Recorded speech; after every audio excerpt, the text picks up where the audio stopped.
अभिषेकाला सुरू करूया.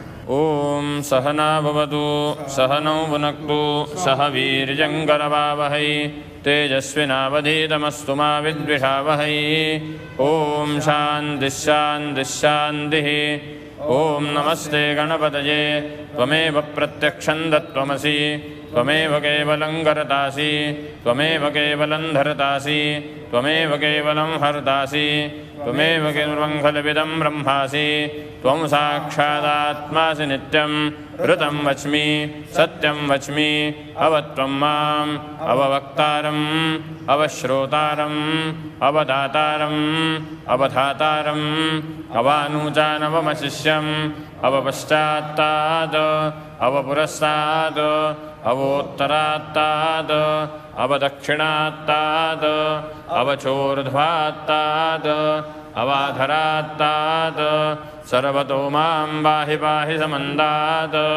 त्वं वाङ्मयस्त्वं चिन्मयः त्वमानन्दमयस्त्वं ब्रह्ममयः त्वं सच्चिदानन्दाद्वितीयोऽसि त्वं प्रत्यक्षं ब्रह्मासि त्वं ज्ञानमयो विज्ञानमयोऽसि. सर्वं जगदिदं त्वत्तो जायते सर्वं जगदिदं त्वत्तस्तिष्ठति सर्वं जगदिदं त्वयि लयमेष्यति सर्वं जगदिदं त्वयि प्रत्येति. त्वं भूमिरापो नलो निलो नभः त्वं चत्वारि वाक्पदानि त्वं गुणत्रयातीतः त्वं देहत्रयातीतः त्वं कालत्रयातीतः त्वं मूलाधारस्थितोऽसि नित्यं त्वं शक्तित्रयात्मकः. त्वां योगिनो ध्यायन्ति नित्यं त्वं ब्रह्मा त्वं विष्णुस्त्वं रुद्रस्त्वमिन्द्रस्त्वमग्निस्त्वं वायुस्त्वं सूर्यस्त्वं चन्द्रमास्त्वं ब्रह्मभूर्भुवस्वरो.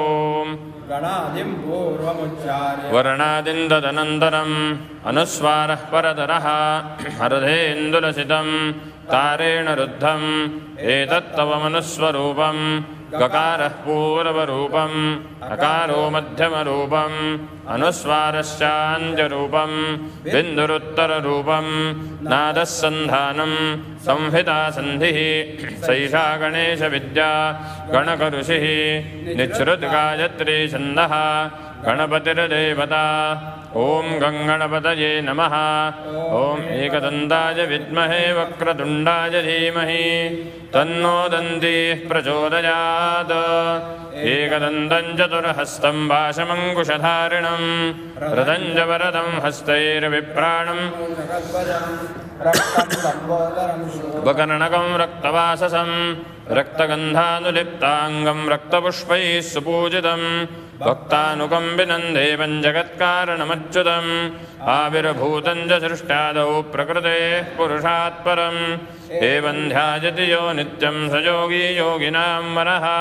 नमो व्रातपतये नमो गणपतये नमः प्रमथपतये नमस्ते अस्तु लम्बोदराय एकदन्ताय विघ्ननाशिने शिवसुताय श्रीवरदमूर्तये नमः.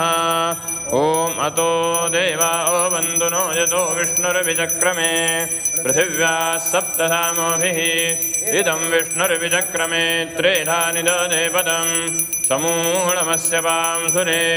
त्रीणि पदा विचक्रमे विष्णुर्गोपादाभ्यः अतो धर्माणि धारयन् विष्णोः कर्माणि पश्यत यतो व्रतानि वस्वसे.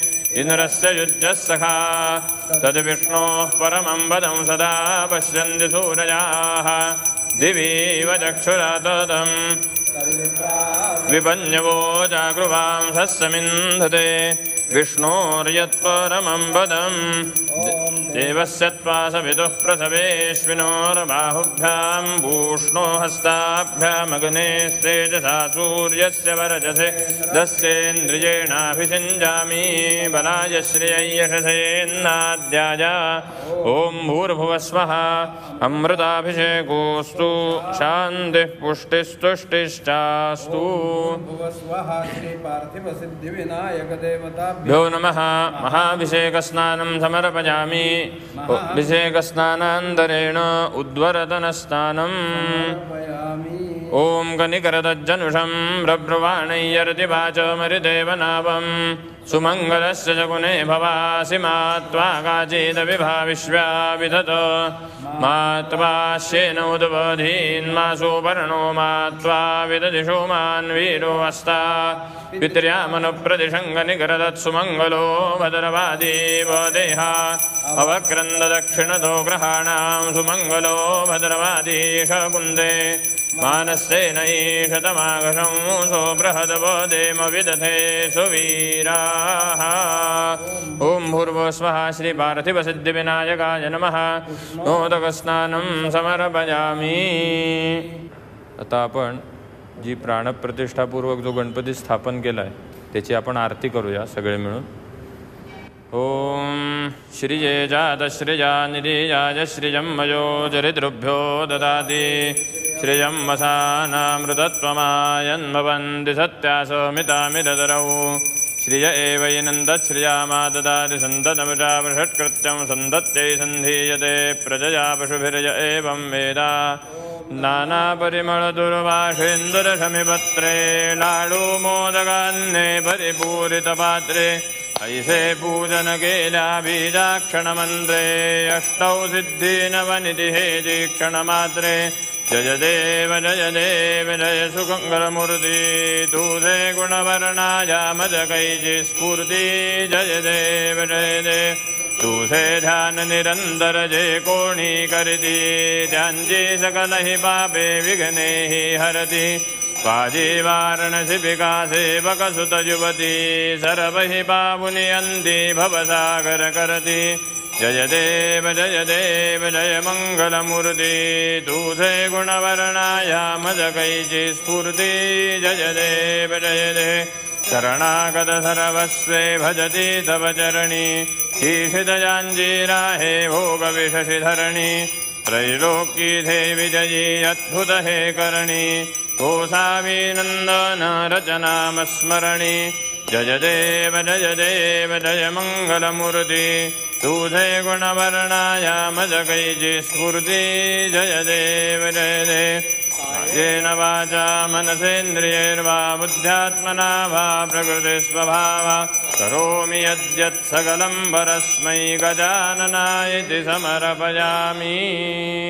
कर्पूरगौरं करुणावतारं संसारसारं भुजगेन्द्रहारं सदा वसन्तं हृदयारविन्दे भवं भवामि सहितं नमामि।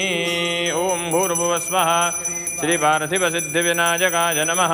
कर्पूरार्धिक्य महानीराञ्जनदीपं समर्पयामि। मराठ्यांची तळपती तलवार म्हणजे